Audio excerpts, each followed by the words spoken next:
সুপ্রভাত বন্ধুরা, কেমন আছো তোমরা সবাই? আশা করছি তোমরা সকলে খুব ভালো আছো। আমিও বেশ ভালো আছি। আজকে আমার গাছেতে অনেক কটা ফুল ফুটেছে, একদম ঝুড়ি নিয়ে চলে এসেছি। খুব ইচ্ছা এরকম ঝুড়ি করে ফুল তুলবো আমার গাছ থেকে। তো যাই হোক, আজকে বেলফুল তোমার 3খানা ফুটেছে, জবা ফুল 2খানা ফুটেছে। ওই জন্য হাতে করে তুলে নিয়ে যাইনি, ঝুড়ি করে নিয়ে যাচ্ছি ঠাকুরের কাছে। এখন সকালবেলা ঘুম থেকে উঠে বাসি জামা কাপড় ছেড়ে গেটের সামনেটা ঝাড়টার দিয়ে এখন আমি ঠাকুরের স্থানে যাব, গিয়ে গোপালের সেবা দেবো। গোপালের সেবা দিয়ে তারপরে তোমার রান্নাঘরে যাব। আজকের ওয়েদারটা সকাল থেকে একটু হালকা মেঘলা মেঘলা করে থাকলেও সারাদিনে একটু বৃষ্টি বাদল কিছু হয়নি, মোটামুটি গরম গরম ভাব ছিল। ঠাকুরের সেবা দিয়ে 2 কাপ রচা চা করেছি, এবারে নিয়ে যাচ্ছি। তনু এখানে বসে পড়ছে, দুজনে মিলে চা খেয়ে তারপরে তোমার রান্নাঘরে যাব, ভাত বসাবো। আর আজকে রান্নায় কি হবে মোটামুটি ঠিক করাই আছে। কালকে মাছ নিয়ে এসেছিলাম, ভোলা মাছ। ভোলা মাছটা আজকে করব। ভোলা মাছটা খুব সুন্দর খেতে ছিল, জানো তো, যেমন মিষ্টি মাছ তেমন স্বাদটাও খুব সুন্দর ছিল। আজকে ভোলা মাছটা রান্না করেছি তোমার এই সর্ষে বাটা, পোস্ত, কাঁচা লঙ্কা আর একটু টমেটো দিয়েছি, খুব ভালো হয়েছিল টেস্টটা। আর কড়াতে তোমার একটুখানি কালো জিরে ফোড়ন দিয়েছিলাম। আর তার সাথে রান্না করছি তোমার করলা, আলু, বেগুন, বড়ি দিয়ে পেঁয়াজ দিয়ে তরকারি। আর টিফিনে হবে তোমার নুন সুজি, তার জন্য একটু গাজর, পেঁয়াজ, আলু, কাঁচা লঙ্কা কুটতে হবে। আগের দিনের ব্লগেতে ইসিতা চক্রবর্তী বলছিলে যে তুমি পুরনো কথাগুলো মানে কিছুই ভুলতে পারো না, কষ্টও পাও। কি বলো তো, 16টা বছর মানে আমার যে গোল্ডেন টাইমটা সেটাই আমি ওখানে নষ্ট করে দিয়ে চলে এসেছি, বুঝলে তো।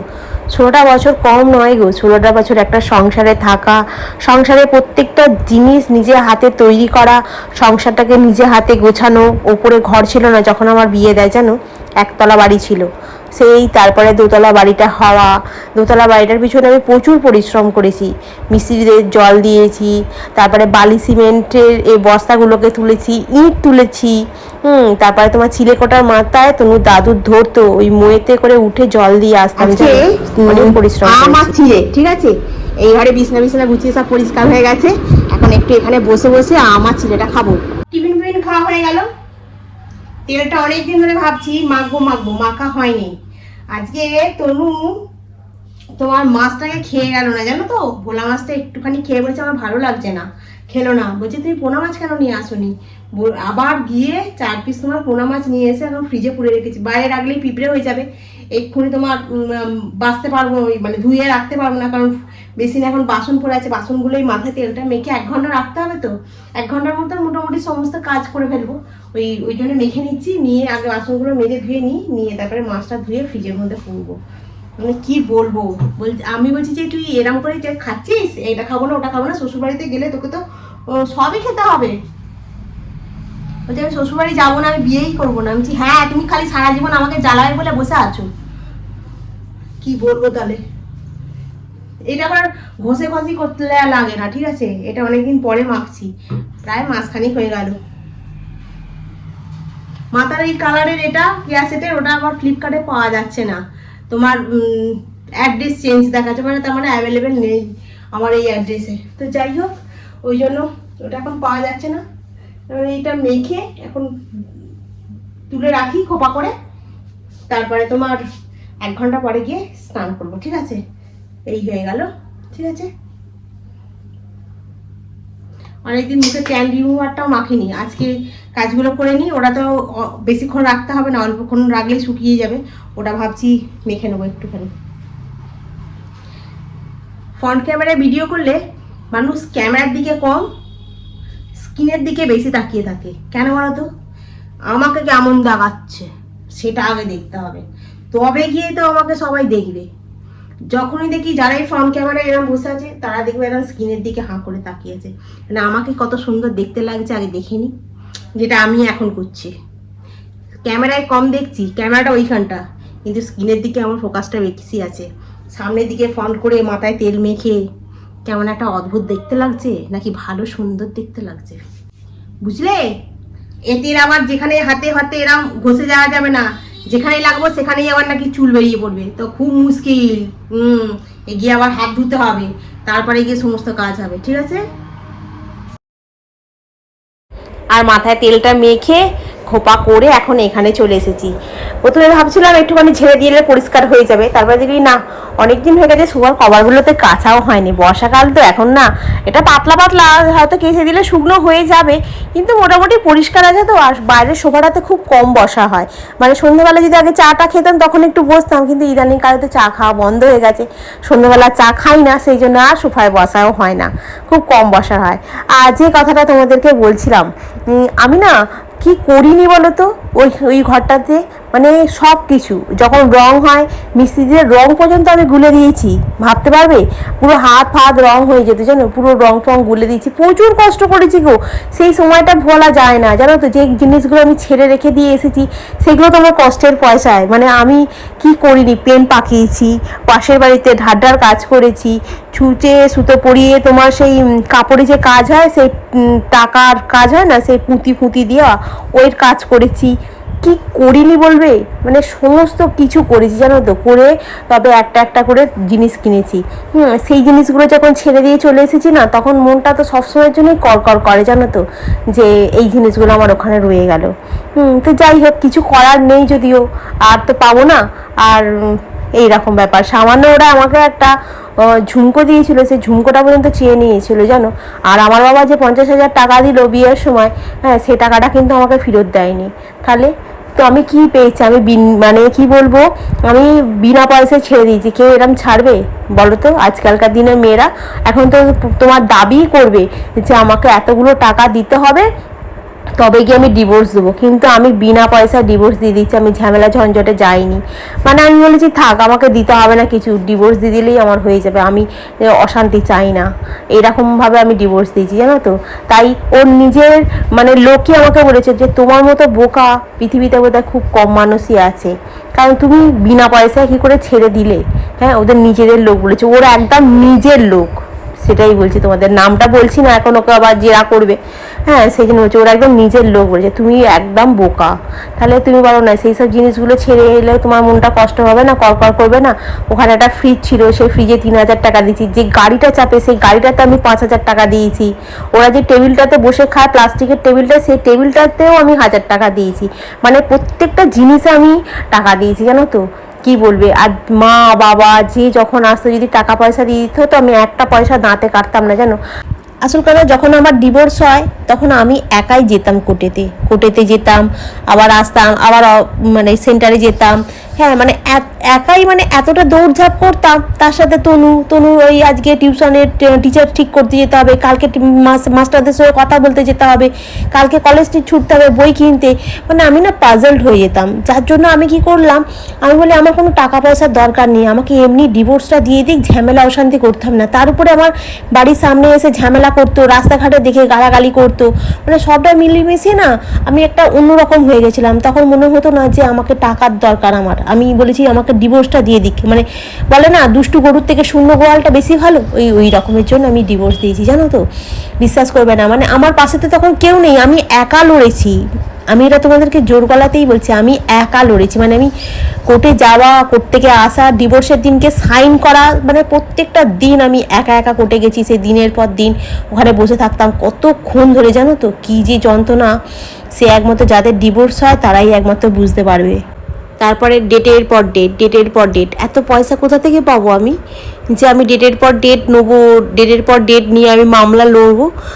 অনেকে বলছে এরকম মামলা লড়তে লড়তে পায়ের জুতো মানে শেষ হয়ে যাবে, কিন্তু মামলা শেষ হয় না।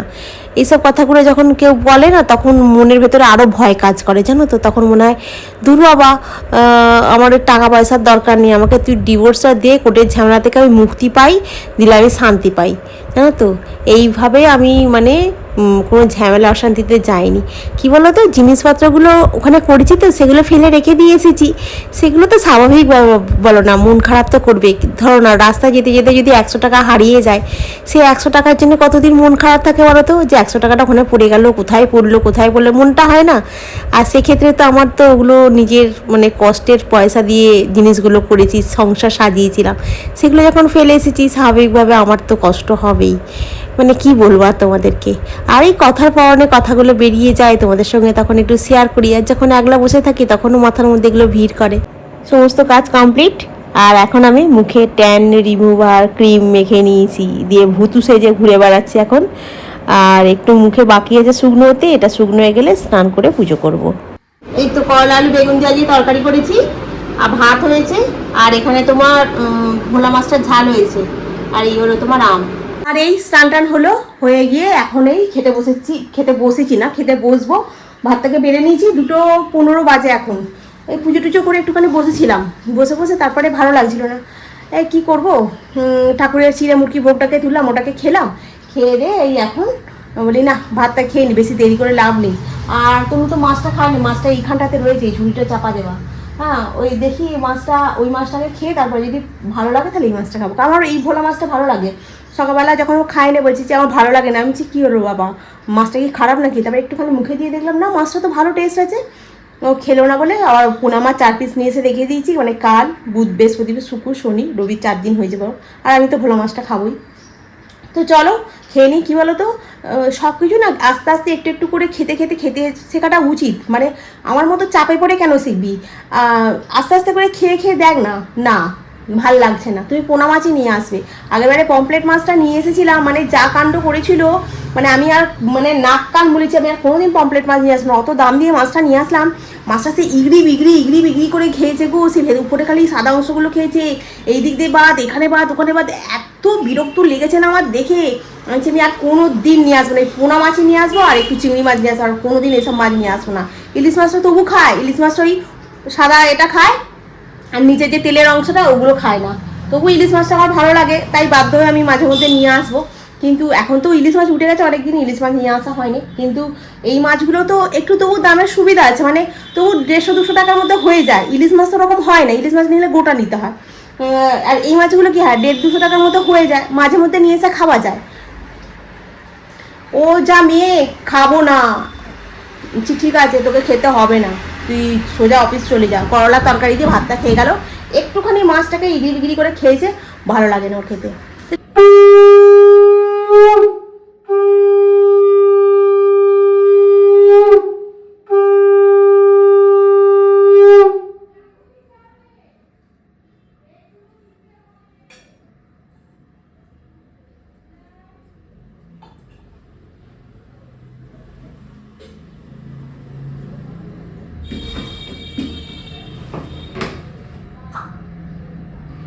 ঠাকুরের লাইটটাকে আজকে একটু অন্যরকমভাবে সাজিয়েছি, বড্ড ঝুলঝুল করছিল না সামনেটাতে, ভালো দেখাচ্ছিল না, ওই জন্য লাইটটাকে এরকমভাবে সাজিয়েছি, ভালো লাগছে না দেখতে। দাদা সন্ধ্যা দিলাম, দিয়ে বাজারে গেছিলাম, বাজার বলতে একটু আদা ফুরিয়ে গেছিলো, আদা নেই, ফুল নিয়ে এলাম, আদা নিয়ে এলাম, টক দই ফুরিয়ে গেছিলো, টক দই নিয়ে এলাম, দুধের একটা প্যাকেট নিয়ে এলাম, নিয়ে এসে সব ফ্রিজে পুড়ে রেখে দিয়ে এখন পাস্তাটাকে সেদ্ধ বসিয়েছি। সকালবেলা তোমার গাজর আর আলু কাটা আছে, ঠিক আছে, এখন খালি একটুখানি আমি পেঁয়াজ একটু কাঁচা লঙ্কা কাটবো। তনু ওই হোয়াইট সস পাস্তা করবে, আর তার সঙ্গে ব্রেড নিয়ে আসছে, বলছে আমি ওই গার্লিক ব্রেডটা করে দেবো। আমি বলছি ঠিক আছে করে দিয়ে, এসে ভালো লাগবে তো? বলছে হ্যাঁ ভালো লাগবে করতে। ঠিক আছে 10 মিনিটের বসবি তারপরে করবি। আর তোমার নুন চিনির জল লেবু টেবু দিয়ে করে চাপা দিয়ে রেখে দিয়েছি, আসলে খালি একটু গুলে নিয়ে এসে দেবো। আর এই ঠাকুরের জায়গাটা ওরকম করেছি তো, আর ওই লাইটটাকে বন্ধ করে রেখেছি, কারণ ওই লাইটটা কন্টিনিউ জ্বলে, ওই জন্য আজ এখন চিংড়িনাটাকে জ্বালিয়ে রেখে দিয়েছি। ওটা চিংমিং করে না, এমনিই জ্বলে, বেশ ভালো লাগছে দেখতে ঠাকুরের স্থানটা। আর এই যে ঠাকুরের যে জায়গা, এটা না, এটা ChatGPT-কে পাঠিয়েছিলাম সিংহাসন শুদ্ধ আর লাইটটাকে দিয়ে। আমি বলি যে লাইটটা ম্যাডাম ঝুলঝুল করছে, এটাকে কি করে ডেকোরেশন করবো বলো তো? আর ও ডেকোরেশন করে আমাকে পাঠিয়ে দিয়েছে, এইভাবে ডেকোরেশনটা করো। আর আমি ঠিক ওইভাবেই ডেকোরেশনটা করেছি। ChatGPT একদম জিন্দাবাদ। হ্যাঁ, ওইভাবে ডেকোরেশনটা করতে বেশ সুন্দর লাগছে দেখতে, এই জন্য বেশ মানে বারবার এখানটা আসে, মানে সামনেটা করেছিলাম এরকম লম্বা লম্বা ঝুলছিল, ভালো লাগছিল না দেখতে। তো চলো, তনু আসছে, তনু আন্দোলন নেমে পড়েছে, ও ব্রেডটা নিয়ে আসছে, অ্যালাম রাখ, আমি পাস্তাটাকে ভালো করে একটু সেদ্ধ করে নিই, আর পেঁয়াজটাকে একটু কাঁচা লঙ্কাটাকে কেটে নিই, আর একটু রসুনটাকে খেতে। এখন আমাদের বাবা লঙ্কার একটা ঝাঁট কাফি হয়ে যাচ্ছে, হোয়াইট সস পাস্তা হচ্ছে। তুমি একটু করে রেস্ট নিয়েছে, জলটা খেয়ে তারপরে এখন হোয়াইট সস পাস্তা করছে। আর আমি এখানে দুধটাকে জাল দিচ্ছি, কারণ দুধটা তো লাগবে দিতে, কাঁচা দুধ দিলে না কেটে যাওয়ার চান্স বেশি থাকে, ওই জন্য বলি দাঁড়া আমি আগে দুধটাকে একটু জাল দিই তারপর দুধ দিই বলে এই দুধটাকে জাল দিতে বসেছি। আর ও এখানে বাটার চিজ আর দুধ সব দিয়ে পাস্তাটা রেডি করছে। ঠিক আছে, তো চলো এখন এখানে পাস্তা হচ্ছে। এটা কি দেবো আর দুধ আস্তে আস্তে দেখি। হ্যাঁ দেখ, আর লাগবে আর লাগবে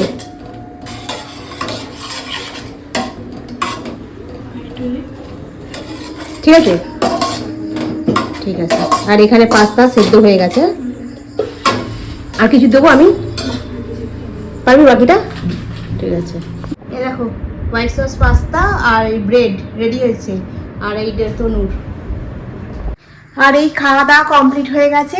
আমি তনু ঘুমিয়ে পড়েছি আর আমি এখন রান্নাঘরটা একটু পরিষ্কার করব, করে তারপরে তোমার শোবো। ফোনেও চার্জ ফুরিয়ে গেছে, একটু এডিট করছিলাম বসে বসে, মোটামুটি এডিটটা কমপ্লিট খানিকটা হয়ে গেছে, খানিকটা বাকি আছে। আর বাসনগুলো একটু মেজে নিই, তনু টিফিন মেজে পরিষ্কার করে রাখি, কারণ কালকে তো আবার তোমার তনু অফিস বেরোবে, তখন সকালবেলা আবার তাড়াহুড়ো করতে হবে। এখন তো বললাম না 8টার মধ্যে বেরিয়ে যাচ্ছে, ওই জন্য সব কিছুটা গুছিয়ে রাত্রিবেলা রেখে দিলে সকালবেলা উঠে ঝট করে হয়ে যাবে, জানো তো। আর বাসন পড়ে থাকলে না সকালবেলা উঠে বাসন মাজবো না রান্না করবো, কোনটা করবো, দেরি হয়ে যাবে। তনু ঘুমিয়ে পড়েছে, এখন ঘড়ির কাটা তোমার 11:15 বাজে, ও আধা ঘন্টার মতো লাগবে, সমস্ত কাজ হয়ে যাবে। তো চলো বন্ধুরা আজকে রাখি, কালকে আবার তোমাদের সঙ্গে দেখা হবে। তোমরা খুব ভালো থেকো, সুস্থ থেকো, খুব সাবধানে থেকো। Good night.